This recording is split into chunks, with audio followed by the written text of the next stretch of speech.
और बहुत गजब के टीचर है। शिक्षा मनोविज्ञान के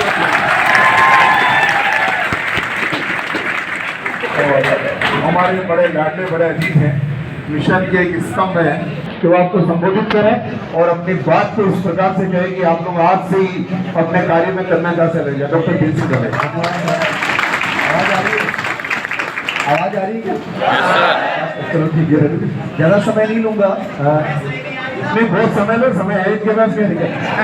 जिनके पास नहीं होगा वो चले जाएंगे, अपने क्या दिक्कत?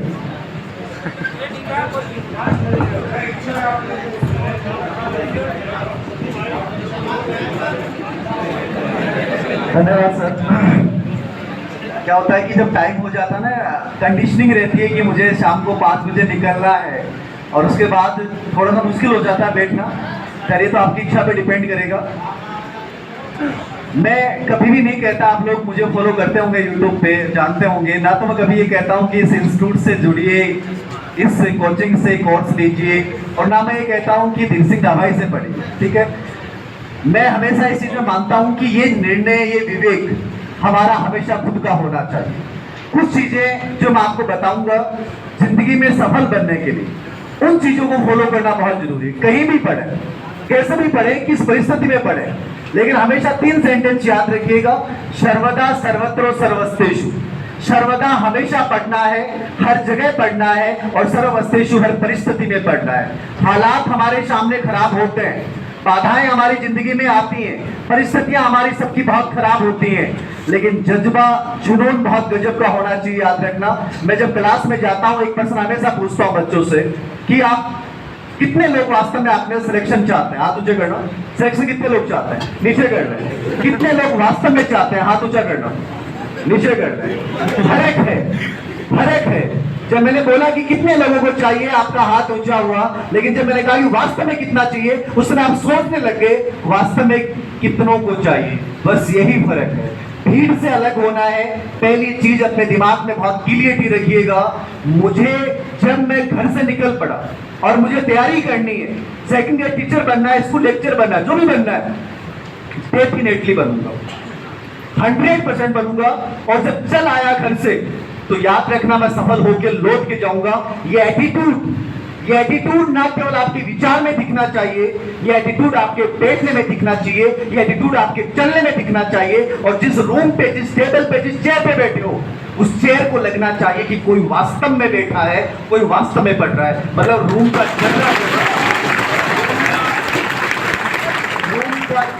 जर्रे से आवाज आनी चाहिए कि वास्तव में पहली बार इस रूम में कोई इंसान आया है और वो पढ़ रहा है। याद रखना, जिसने एटीट्यूड, नजरिया आपने क्रिएट कर लिया, मुझे लगता है कि आप भीड़ से अलग हो जाओगे। मैं हमेशा एक बात बोलता हूँ, अरे भीड़ से अलग चल रहा है, इतनी बड़ी क्लास है। मैं जब 2010 में सर इसको लेक्चर बना, मैं भी एक क्लास में बात शेयर कर रहा था कि मैथ में जिस लड़की ने बीएड कर लिया, और 2010-12 की बात बता रहा हूँ, वो लड़की 100% सेकंड ग्रेड मैथ की टीचर बनती थी।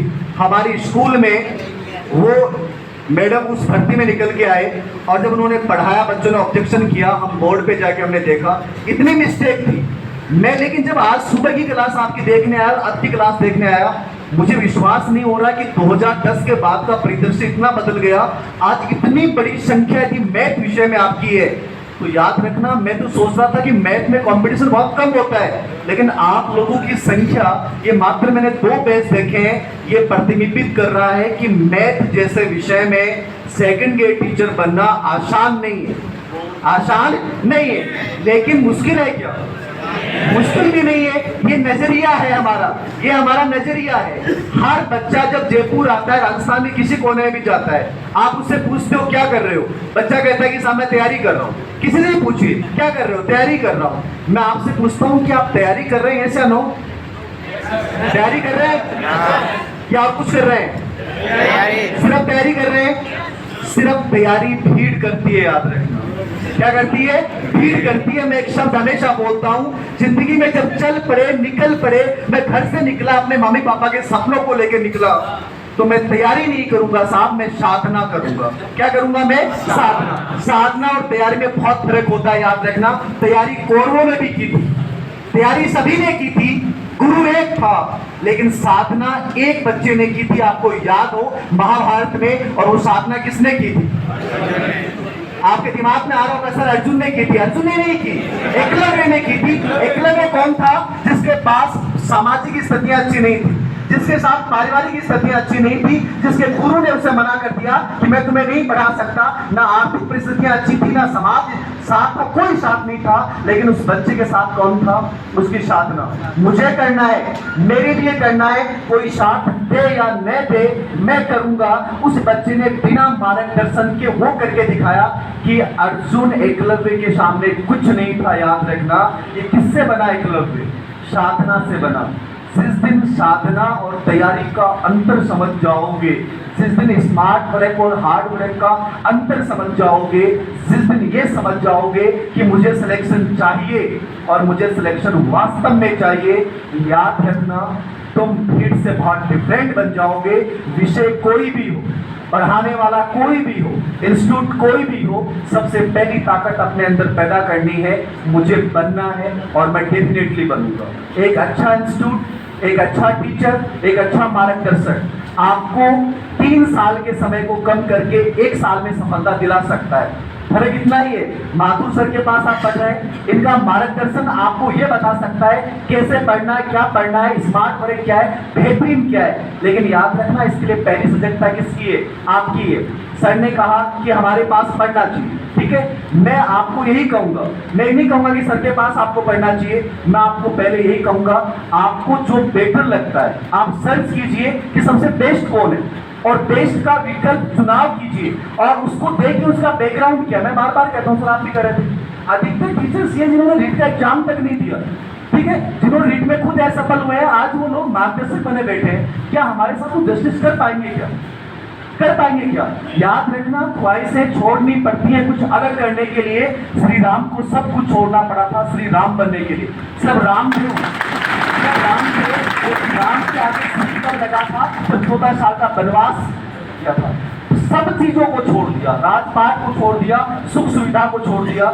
याद रखना, ये श्री हमें लगाना है, श्री हमें लगाना है, पद के आगे सेकंड ग्रेड लगाना है। कोई सामान्य कोर्स नहीं है। मैं हमेशा बोलता हूँ सर, मैं स्कूल लेक्चर लगा, थर्ड ग्रेड में असफल हुआ 2009 में, मैं मानता हूँ अच्छा हुआ, वरना मैं स्कूल लेक्चर नहीं बनता, और स्कूल लेक्चर नहीं बनता तो मैं आज कॉलेज लेक्चर नहीं बनता। याद रखना, जिंदगी में कुछ फैसले बहुत अच्छे होते हैं। थर्ड ग्रेड में क्या हुआ मैं नहीं जानता, आपके साथ गलत हुआ क्या हुआ हमें जाना भी नहीं है, लेकिन सेकंड ग्रेड एक ऐसी पोस्ट है जहां सेकंड ग्रेड और स्कूल लेक्चर में बहुत मामूली डिफरेंस। मतलब आप 9 साल बाद में डायरेक्ट गजेटेड बन जाओगे। यदि स्कूल लेक्चर भी नहीं बनते हो डायरेक्ट, तो 9 साल में प्रमोशन बाद में आप बन जाओगे। सेकंड ग्रेड स्कूल लेक्चर में वेतन का मात्र 8,000 का फर्क होता है। मतलब ये साधारण पोस्ट नहीं है। थर्ड ग्रेड को आप साधारण पोस्ट मान सकते हो, लेकिन आप जिस पोस्ट की तैयारी कर रहे हो बहुत बेहतरीन जगह है। कार्यभार में स्कूल लेक्चर सेकंड ग्रेड में ज्यादा अंतर नहीं होता है। और मैथ जैसे विषय में यदि आप सेकंड ग्रेड टीचर बन गए तो खुद को आपको प्राउड फील होगा कि स्कूल में मेरा अलग स्थान, स्कूल में मेरा अलग स्थान है। क्योंकि वास्तव में मैथ का टीचर अलग ही दिखता है, अलग ही दिखता है। लेकिन कब दिखता है? जब वास्तव में वो गवर्नमेंट स्कूल में होता है, प्राइवेट में होता अलग ही दिखता है। मेरा एक मित्र था, मैं आपको बताऊं, पूनिया मेरे एक मित्र था, हमने साथ बीएड की। मैथ का इतना इंटेलिजेंट बंदा, सर झुंझुनू में एक इंस्टीट्यूट चलता है झुंझुनू एकेडमी, मेरिट की खान बताते हैं उस स्कूल को, और वो स्कूल उनको पैकेज देती थी लगभग 45,000 रुपए। मैथ का टीचर था, मेरे साथ बीएड की, मैं स्कूल लेक्चर बन गया। वो एक दिन मेरे पास आया और धीरू क्या हाल चाल है? मुझे बढ़िया ही। बोल देख मेरे पास गाड़ी है, तेरे पास आज भी मोटरसाइकिल है। हाँ ठीक है। मेरी लाइफ स्टाइल देख, आज झुंझुनू में मेरे पास मकान है, तेरे पास कुछ भी नहीं है, ठीक है। आज मैं हर चीज को मेंटेन करता हूँ। मैंने कहा क्या करता है? झुंझुनू एकेडमी में इतना पैकेज ले रहा हूँ। सोच, मैंने एक बात बोली, ये पैकेज तुम्हें 10 साल दिखाई देगा, 5 साल दिखाई देगा, 10 साल बाद में तुम्हारा वोकल सिस्टम काम करना बंद करेगा और यही परिवार तुम्हें घर बैठाएगा। उस दिन तू जब दिखाएगा कि मेरे पास क्या था, कोई नहीं पूछने आएगा। ये जिन रिश्तों को अपन मानते हैं ना कि मैंने उस स्कूल के लिए काम किया, उसके लिए काम किया, दुनिया इतनी बनावटी है, इतनी सेल्फिश है। आप जिन्हें अपना समझ लो कि वो आपका साथ छोड़ के चले जाएंगे। मैंने उसको इतना मोटिवेट किया कि जिंदगी में भी वास्तव में तू पहचान बनाना चाहता है, एक बार अपने आप को प्रूव कर गवर्नमेंट में लग के, उसके बाद तू प्राइवेट से एक्स्ट्रा ट्यूशन पढ़ा लेना, कुछ पढ़ा लेना। उसमें पता नहीं क्या असर हुआ, उसने मेरी बात सुनी, अगले दिन रिजाइन दिया, तैयारी की, 2014 सेकंड ग्रेड में वो लग गया।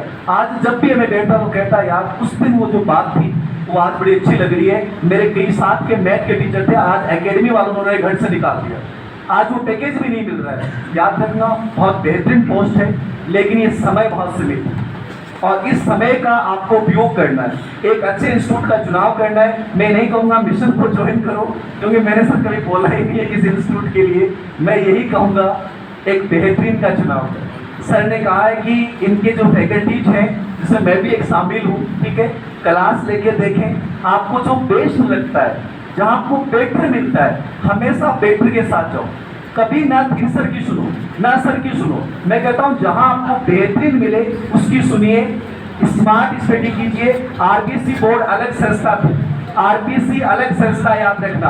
आरबीसी हमेशा निम्न से उच्चतर की ओर चलती है, आरबीसी बोर्ड कभी उच्चतर से निम्नतर आता है, कभी निम्नतर से उच्चतर आता है। एग्जाम पैटर्न का दिन रात का फर्क है।